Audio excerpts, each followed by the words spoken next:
But today, on Good Friday, we pause to reflect on the many anxieties and worries that are part of our human existence, to wonder what sense do we make of them. Sometimes it's hard to make any sense of them at all. The crucifixion puts before us a time of anger and frustration, a time of violence and terrible suffering. What sense is there in any of this? The crucifixion of Jesus shows him alone, abandoned, and ultimately in despair. Is there any meaning in that? We can see that it is a time of life coming to an end. Death taking over. What sense is in this? What meaning can we find in these things? Is there any meaning in our distress? Any meaning in our great anxieties? Human humiliation and indignity were all there. Is there any satisfactory meaning at all? It was a time of inflicting pain. Is there any meaning in that pain, or in the pain that human beings inflict on each other? In the past, people found meaning in their beliefs that seemed to help them come to some kind of terms with the ambiguities and the tragedies and losses of life. Our old faith found meaning in that claim or that belief that God would make all secrets known.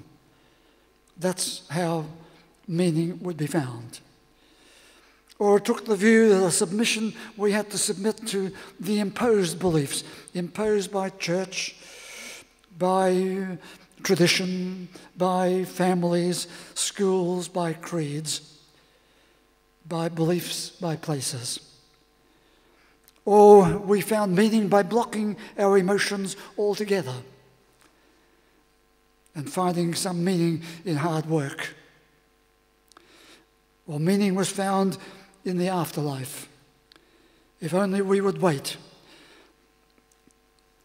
the reward would come later. There was the belief that God was watching over them, and ultimately their reward would come, that meaning would be found. But for many of us, that seemed to be somewhat unsatisfactory. A new faith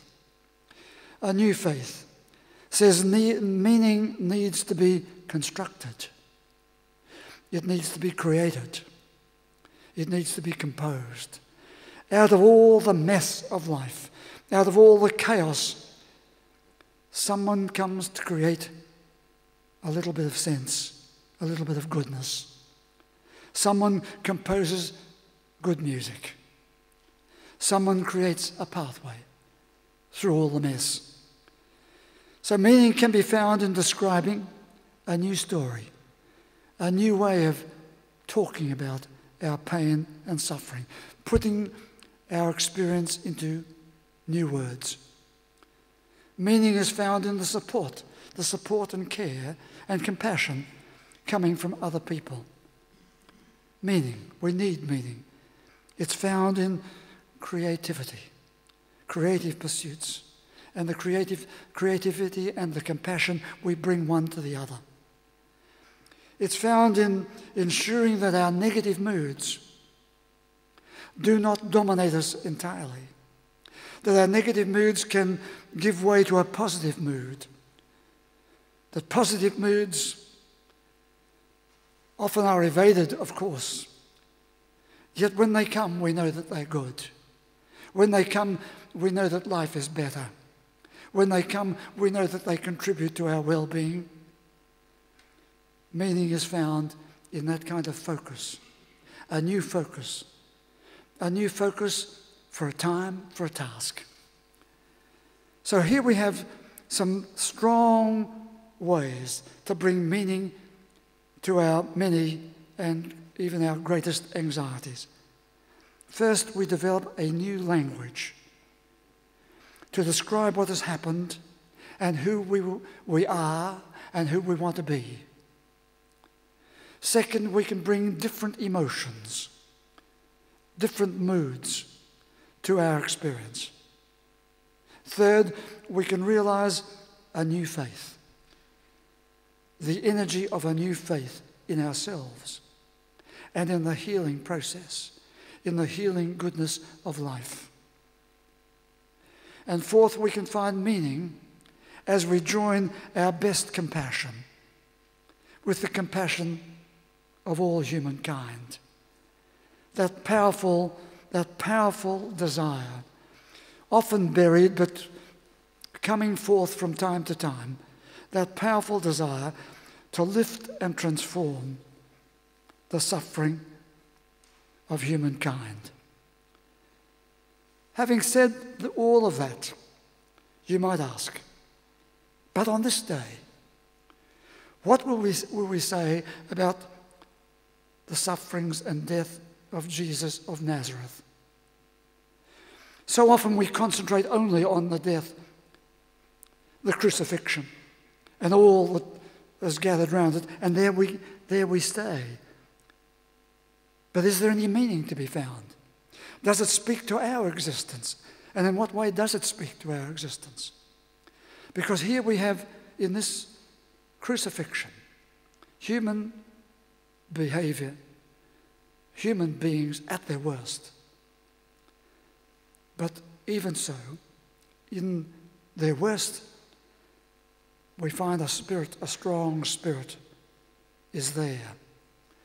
So we hear in the story, hear the language he uses.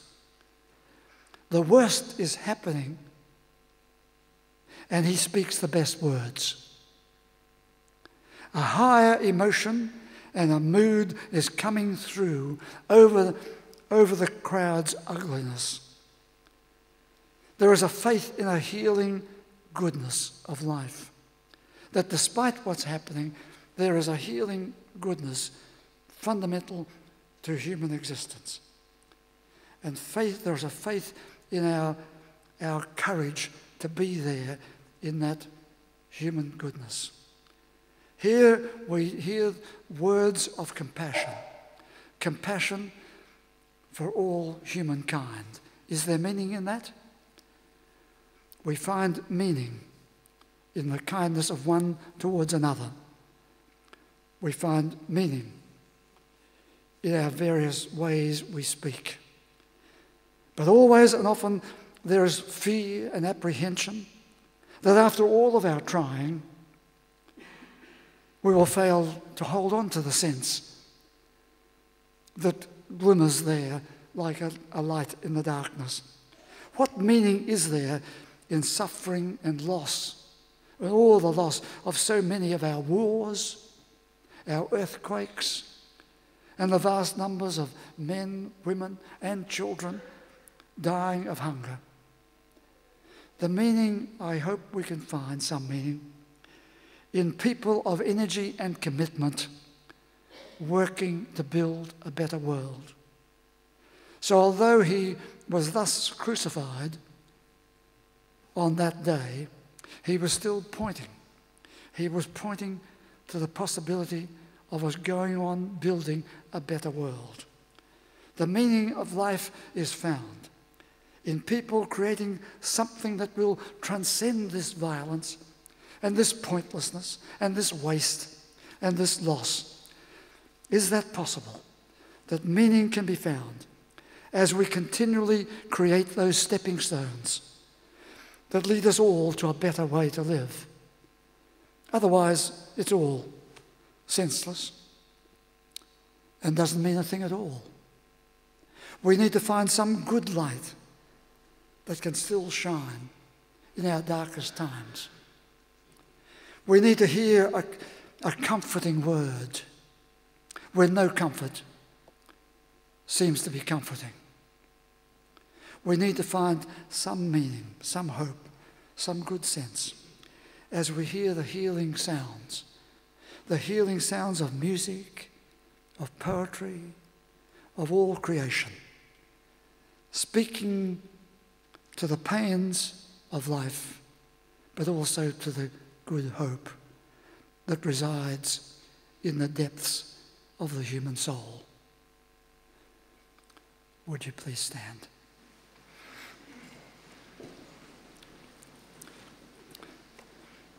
Here are the prayers for this Good Friday.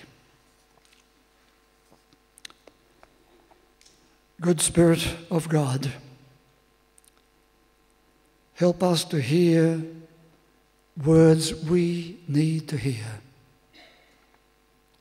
words of comfort and healing, words of hope and faith, words of inspiration and expansion, words that come with new coherence and meaning for our life.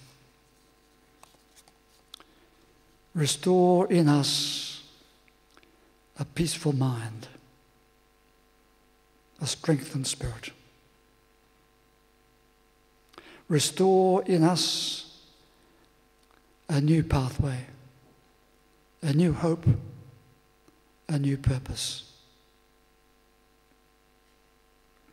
Restore in us the courage to let go the ugliness of the past and the readiness and strength to walk towards a better future. Restore in us a union with the energy of a good faith, a union with the very soul of the universe, a union with the good Spirit of God that comes to transform us all. Let this be our prayer, and we will say together, Our Father, who art in heaven, hallowed be thy name. Thy kingdom come, thy will be done on earth as it is in heaven. Give us this day our daily bread, and forgive us our trespasses, as we forgive those who trespass against us. And lead us not into temptation, but deliver us from evil. For thine is the kingdom, the power and the glory, forever and ever. Amen. And a time of quietness. Let us all pause in the silence.